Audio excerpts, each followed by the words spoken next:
आज हम चर्चा कर रहे हैं भारतीय संविधान, इंडियन पॉलिटी। भारतीय संविधान यानी कह लीजिए इंडियन पॉलिटी के भाग 5 संघ। संघ क्या है? तो 76 से लेकर के 79 तक का आज हम इस पर चर्चा कर रहे हैं। इसमें क्या दिया गया है? महान न्यायवादी। महान न्यायवादी यूं कह लीजिए भारतीय संविधान सरकार, केंद्र सरकार के प्रथम सलाहकार होते हैं। क्या होते हैं? प्रथम सलाहकार दिया गया है। ठीक है, किस पर चर्चा है? आर्टिकल 76 पर। आर्टिकल 76 में देखिए क्या क्या कहा गया है, ये हम जानते हैं, जानेंगे और इस पर चर्चा करेंगे, गहराई से जानेंगे, गहराई से चर्चा करेंगे। और सबका उम्मीद होता है कोई भी आप एग्जाम देते हैं तो उसमें आप बेहतर से बेहतर नंबर को अर्जन करना। एग्जाम का पहला टारगेट क्या होता है? हम ज्यादा से ज्यादा नंबर को अचीव कर पाए, प्राप्त कर सके। ठीक है, और आपको प्राप्त करने के लिए एग्जाम देते हैं तो आपको राष्ट्रपति समझना होगा, उपराष्ट्रपति, प्रधानमंत्री, उनके कार्यकाल, लोकसभा, ये सब पर चर्चा करना होता है। विधानसभा, राज्यसभा, ये सब क्या होती है, तो इन सारी की जानकारियों पर आज हम चर्चा करेंगे, बारीकी से देखेंगे और इसे समझेंगे और गहराई से इसे समझने का प्रयास करेंगे। तो आइए हम तक बने रहिए और पूरा वीडियो जरूर देखकर जाइएगा, क्योंकि इसमें आपको वह जानकारी मिलेगी जो शायद कभी नहीं मिली होगी। और ये सटीकता के साथ एक पेज पर इतने सारे कंटेंट को आपको बताया जा रहा है जो एक स्क्रीनशॉट में आपको पूरी की पूरी वीडियो देखने को मिलेगा। ठीक है, और इसको बारीकी से देखिए और इसे पढ़ने का कोशिश कीजिए, हमारे साथ बनिए और इसे देखिए। तो चलिए हम इस पर बगैर देरी किए हुए स्टार्ट करते हैं। यह है इंडियन पॉलिटी, भारतीय संविधान, भाग 5 संघ 76 से लेके 79 तक की चर्चा है। क्या कहता है आर्टिकल 76? इसमें महान न्यायवादी पर चर्चा है।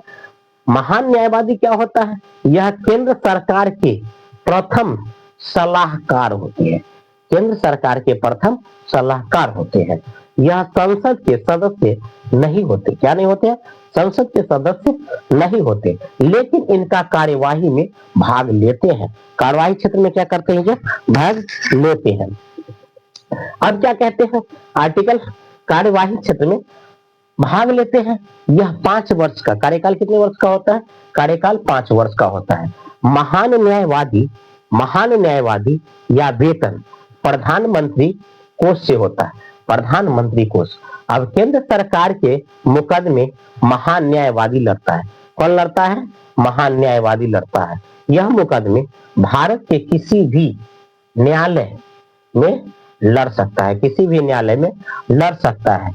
भारत के सर्वोच्च न्यायालय के न्यायाधीश जज के बराबर होते हैं। सर्वोच्च न्यायालय के न्यायाधीश किसके बराबर? जज के बराबर होते हैं। इनकी योग्यता क्या है? सरकार क्या? कार्य क्षेत्र। योग्यता पर अब चर्चा करते हैं। देखिए योग्यता में कहता है तो योग्यता क्या है? वो सुप्रीम कोर्ट है, हाई कोर्ट है और डिस्ट्रिक्ट कोर्ट, 3 कोर्ट बनाए गए। सुप्रीम कोर्ट के जज के बराबर किसका वैल्यू होता है? महान न्यायवादी का। किसका? प्रधानमंत्री का। हाई कोर्ट के जज के बराबर किसका वैल्यू होता है? महान न्यायवादी का। या डिस्ट्रिक्ट कोर्ट के जज के बराबर किसका होता है? महान न्यायवादी का। यह आर्टिकल 76, 76 और 76 तीनों में इसकी चर्चा किया गया है। हाई कोर्ट यानी सुप्रीम कोर्ट, हाई कोर्ट और डिस्ट्रिक्ट कोर्ट। कोर्ट कितने? 3 होते हैं।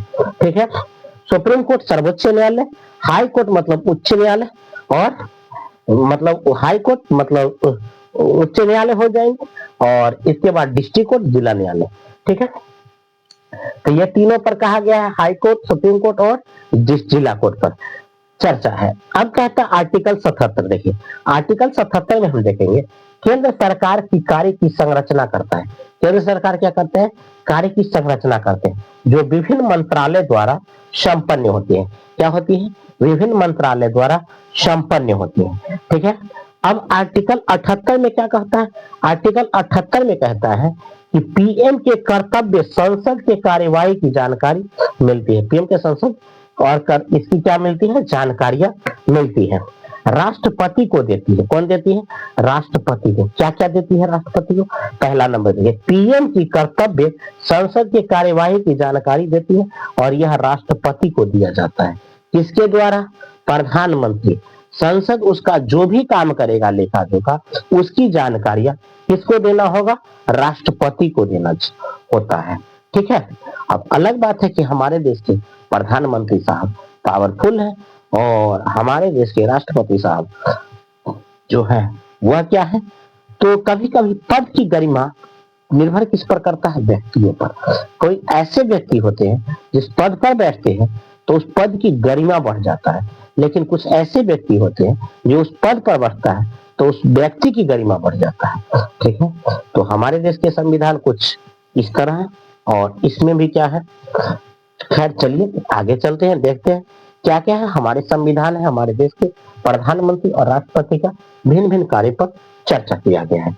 अब आगे देखते हैं इसमें क्या क्या चर्चा किया गया है। आर्टिकल 78 का ही है, आर्टिकल 78 का ही देखिए, इसमें कहता है संसद का निर्माण। संसद का निर्माण कौन किया था? एडविन और लूथेर क्या है? वेकाइट, वेकाइट, एडविन लूथेर वेकाइट ने किया था। अब क्या कहता है पार्लियामेंट? पार्लियामेंट क्या होता है? शब्द कहां से लाया गया है? पार्लियामेंट शब्द कहां से लाया गया है? फ्रांस से लाया गया है। हमारे देश में पार्लियामेंट शब्द का कहां से लिया गया है? फ्रांस से लिया गया है। ठीक है।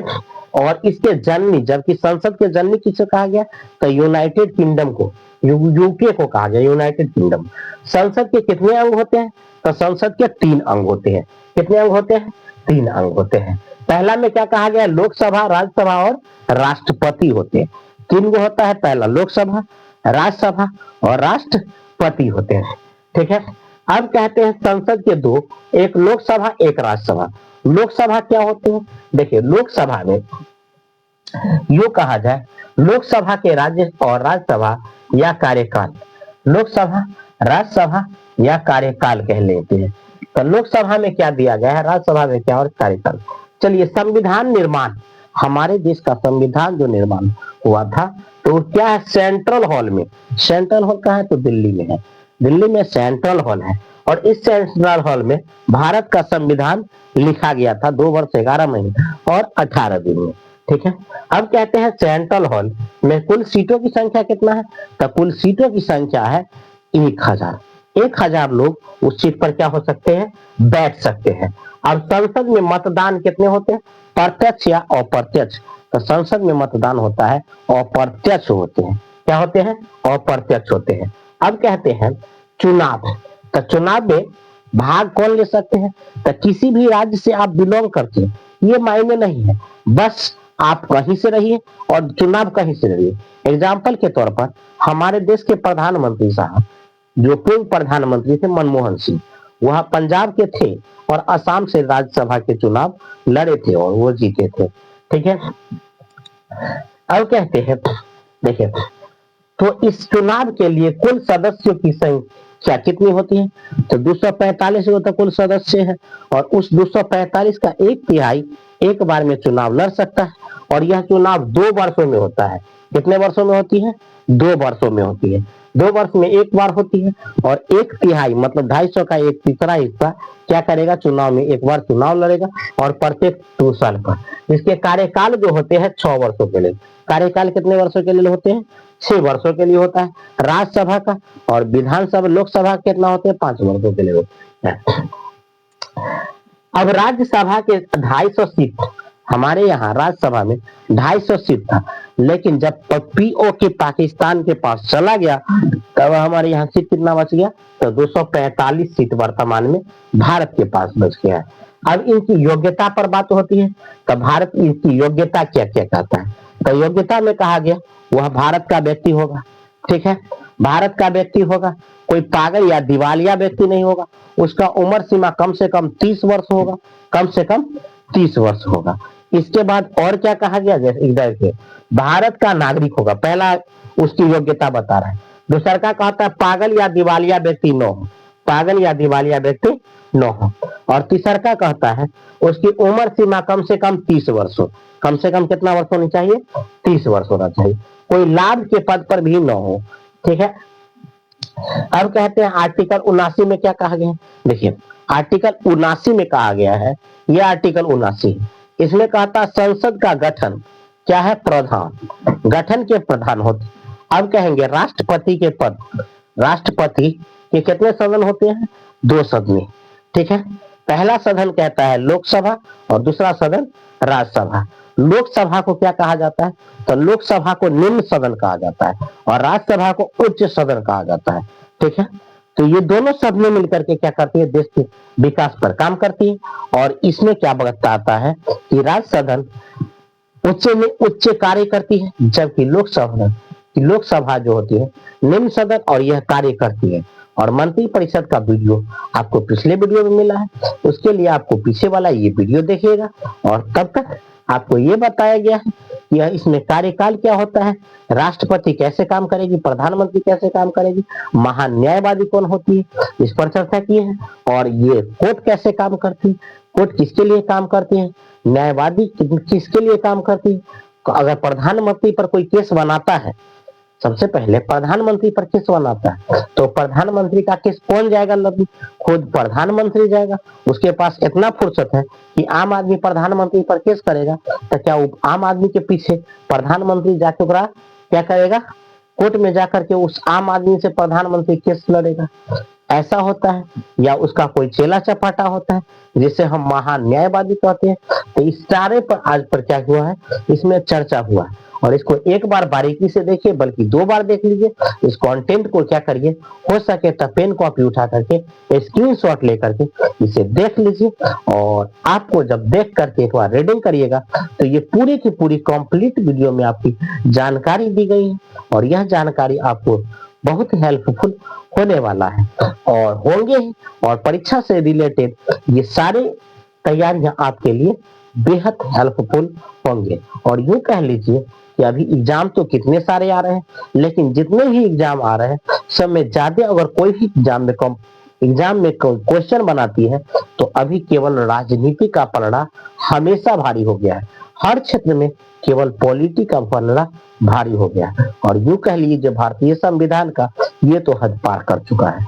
तो ये वीडियो आपको कैसा लगा, अपनी प्रतिक्रिया जरूर दीजिएगा। तब तक के लिए चलते हैं। जय हिंद।